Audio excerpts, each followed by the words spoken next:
Oh, hello. I know, right? Blue Dragon 5 here. I've been gone, and I apologize for that. Let's just say the road of getting back to where I was has taken a series of unexpected twists and turns, so consider this a hopeful step in the right direction. Anyway, I've got things to do, reviews to make, and it's beginning to look a lot like Christmas. So let's get started. 2016 has been a big year. At least 2 Star-Spangled Heroes have reached 75 years. Spider-Man finally got a piece of the MCU. And Finding Dory was very well received. But the crowning achievement was a little film called Deadpool that cinematically introduced the Merc with a mouth properly. And 25 years after his first appearance, no less. Now, before we talk about the movie, and do this right, we have to go back a little. Say, 1991. At this time, writer Fabian Nicieza and artist Rob Liefeld are paired together on New Mutants. For issue 98, they needed someone to go toe-to-toe with Cable. At the time, Liefeld was a big Teen Titans fan, especially of their villain, Deathstroke. Partly inspired by that, Liefeld crafts a design with his own stamp on it, and with a lot of pouches. Nicieza gives him a personality in contrast to the stoic, serious Cable by making him a talkative wisecracker. So, book comes out. People go nuts for Wade Wilson, leading to more appearances and development. For example, Nicieza gave him cancer and questionable sanity. Liefeld tied him into Weapon X and Wolverine. Soon, Deadpool gets a couple limited series in the 90s, introducing characters like Wade's best pal and arms dealer, Weasel, as well as his old flame, Copycat, better known as Vanessa. In 97, we enter the Joe Kelly run, Deadpool's first ongoing series that really defined and fleshed out his character. Here, Deadpool's breaking the fourth wall, he's dropping pop culture references. We see the mercenary dispatch bar, we meet Blind Al, Wade's cranky roommate/prisoner we all know and love. And of course, here we learn of Wade's tragic origin story.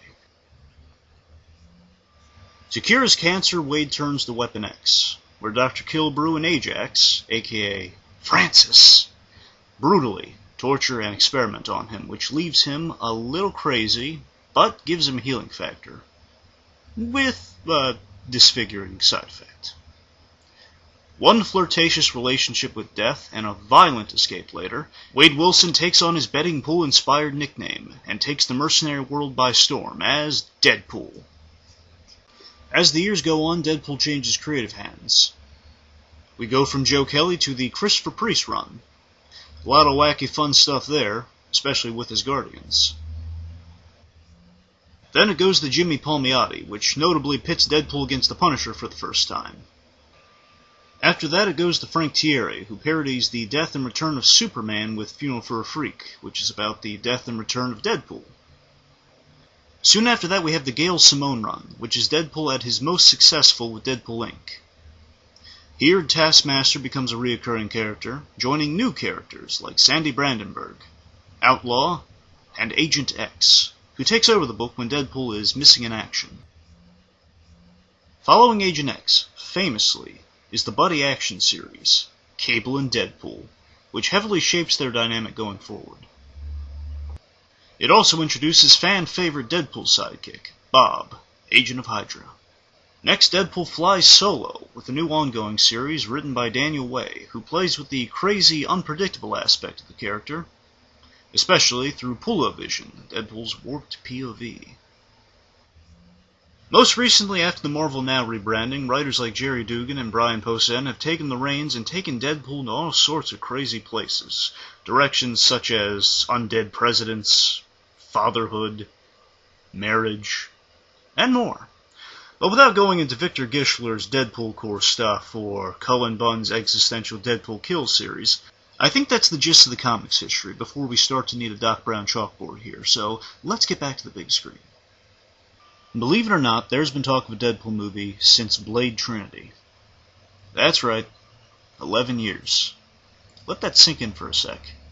You see, Ryan Reynolds was told to play his Hannibal King character like Deadpool. He was given a few comics, flipped through cable and Deadpool, saw this, and has been in love ever since. Eventually, Fox finds room for Deadpool in 2009's X-Men Origins Wolverine.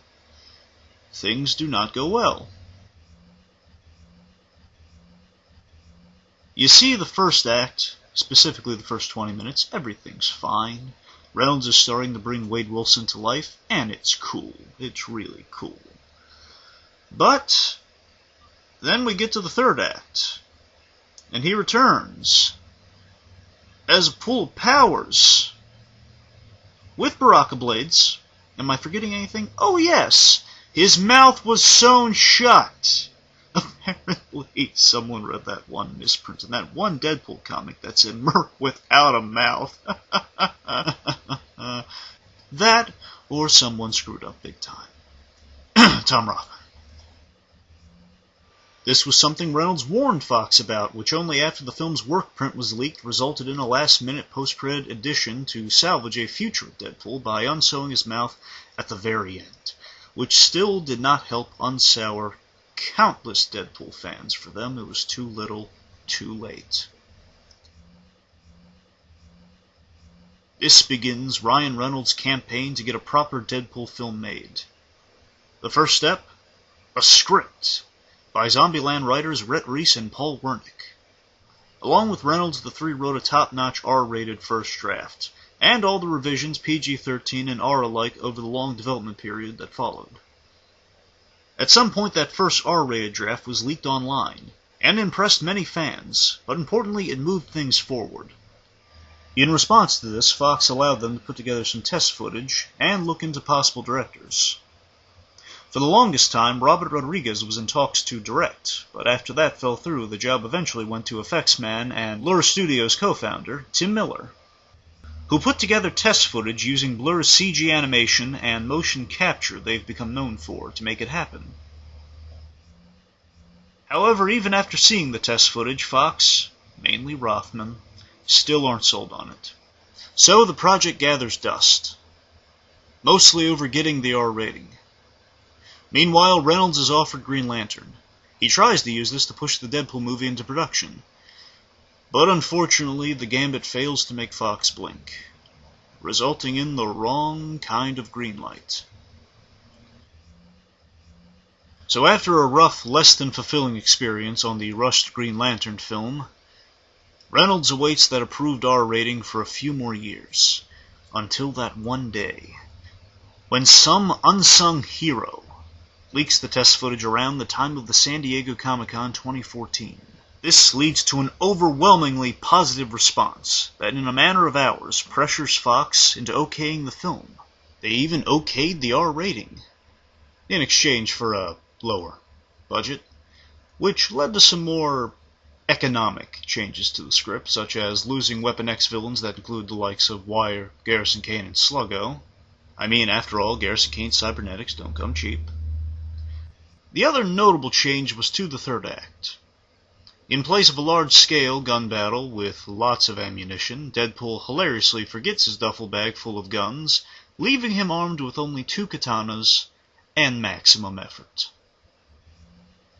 Something the limited budget promoted was the ingenious marketing campaign that attracted the film a large audience. A long, diverse campaign that proved very unique, from the R-rating announcement to the 12 Days of Deadpool to the talk shows, the interviews, the clever posters, all the way to the ads and PSAs you'd have to see to believe. All of this builds to February 12th, 2016. 25 years after his creation, Deadpool the motion picture comes out in theaters and receives great praise and positive reviews, not to mention makes a lot of money in the box office for an R-rated $58 million gamble, which to the layman means Fox liked it very much, and Deadpool fans loved it and were very grateful.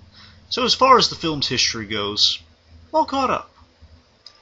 And now, on to the review. A key element to Deadpool's success is subverting and having fun with the superhero cliches and conventions we know, love, and sometimes dread. Deadpool's plot is a prime example of this. The film's an origin story with a unique structure to it that goes against most origin movie formulas. Instead of building anticipation, we get Deadpool in costume right away. Even better, Deadpool's action-packed antics in the beginning directly relate to the origin we see play out in flashback. Better than that, the flashbacks are centered around the main set piece of Act 1, saving a lot of time and ties the events together in a straightforward manner, complementing the straightforward revenge plot that's motivated by all this origin stuff. All of this, bear in mind, done via Deadpool breaking the fourth wall. So as you can see, it breaks the formula of Act 1, there's your origin. Act 2, he or she becomes a hero, then Act 3 fights the big bad guy in the end. Now, as cool as this structure is, it's not what makes or breaks the film. That's the title character. Ryan Reynolds gives the performance he's been waiting 10 to 11 years to give right. He was born to be Deadpool and cares very much about the character. Not only is he funny and witty with Deadpool's endless dialogue, but he makes you care about Wade Wilson under the mask. And underneath the other mask, too. And as much as we enjoy his enthusiasm on the job, knack for cursing up a storm, or his great talent for violence, the film also showcases Deadpool's endearing side through his relationship with Vanessa, played by the lovely Morena Baccarin.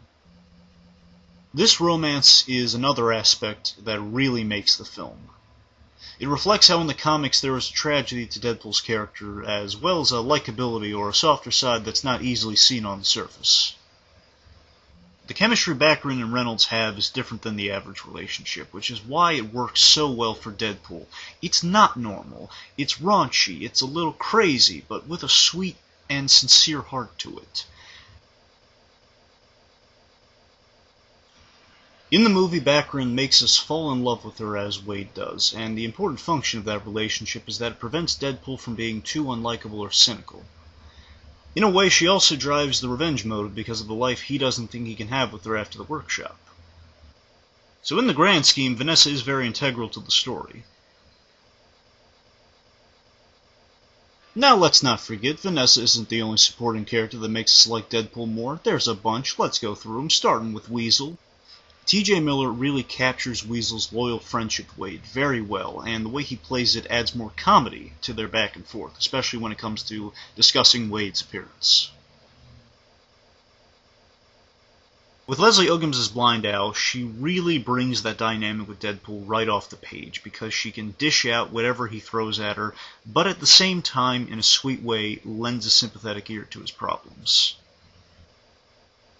In the case of Dupinder, he adapts the tradition in the Deadpool comics of Deadpool having random interactions that turn into fun, reoccurring characters.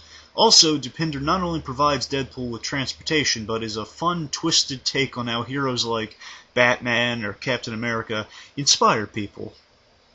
And they're dynamic. It's just so darn nice. Now you see, Colossus and Negasonic Teenage Warhead, aside from being really awesome, serve three purposes. Let's count them down. 1. Show that Deadpool exists in the X universe. 2.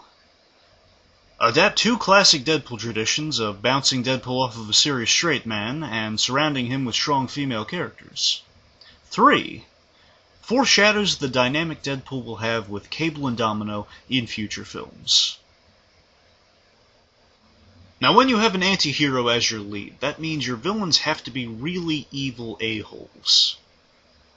Ajax and Angel Dust fit the mold there.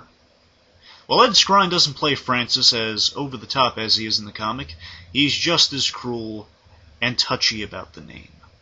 He's sort of what if Wade didn't have a sense of humor and after all his trauma became unfeeling and sadistic as a result.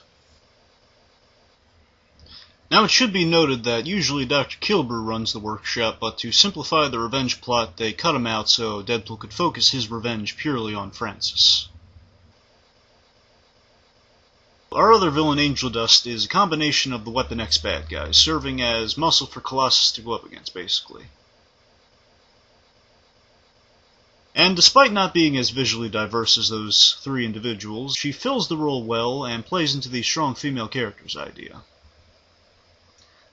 Transitioning from Angel Dust to Angel in the Morning for a moment, the music in Deadpool is so befitting of character and derived from pop culture with the song choices. Also, Tom Holkenborg or Junkie XL did a great score that really complemented the songs that enhanced the movie and made the scenes really pop.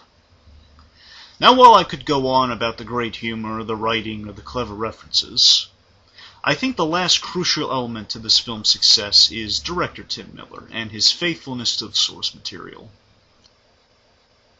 Don't let the lack of Extra Mutants fool you. Miller's a huge X-fan and knows what it means as a fan to see things adapted right. And he fearlessly showed his commitment to Deadpool by not holding back when bringing him to the big screen. The end result is about 85 to 90% faithful to the comic, and anything altered was to better the story or reworked in some way. I mean, we still get deep-cut characters like Worm Cunningham, even found some way to sneak in Bob, Agent of Hydra. You really can't ask for more than that.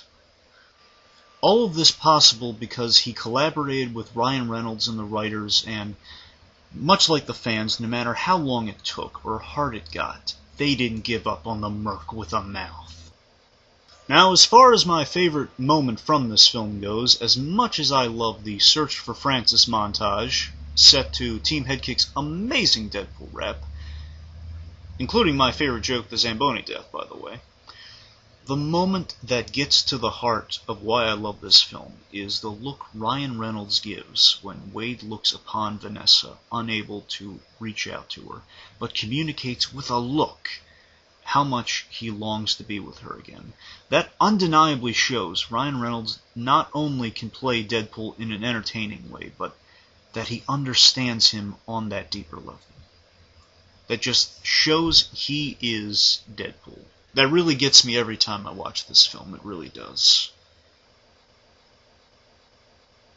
As a Deadpool fan ever since I saw Hulk vs. Wolverine, and as someone who's followed this film for 7 years after Origins came out, I tell you, it was worth the wait, and everything I ever could have hoped for.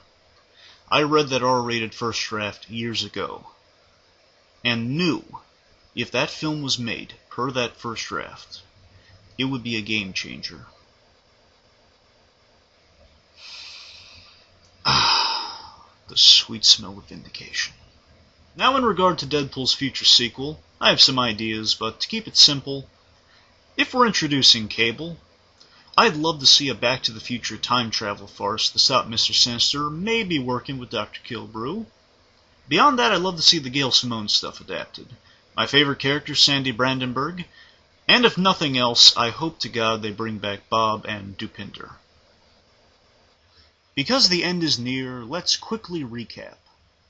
It took a long time to get this movie made. Tim Miller's test footage got it made. The lower budget allowed it to be the film it wanted to be.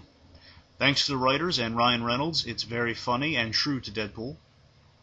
Miller made it look fantastic as well as faithful.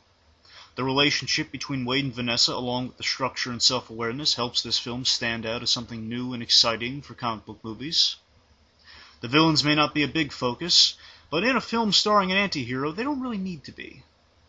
It's fun, rewatchable, and adapts the Joe Kelly era of Deadpool brilliantly. This is a great introduction to the character to the uninitiated and brings me nothing but joy.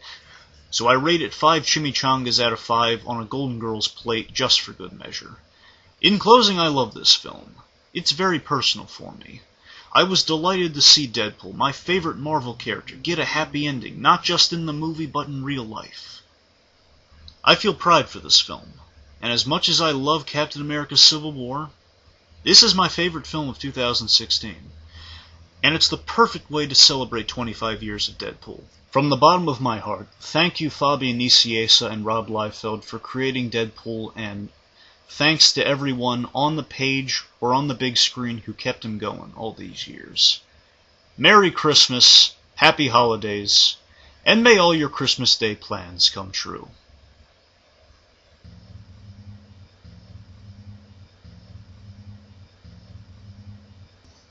You're still here. It's over. Go home.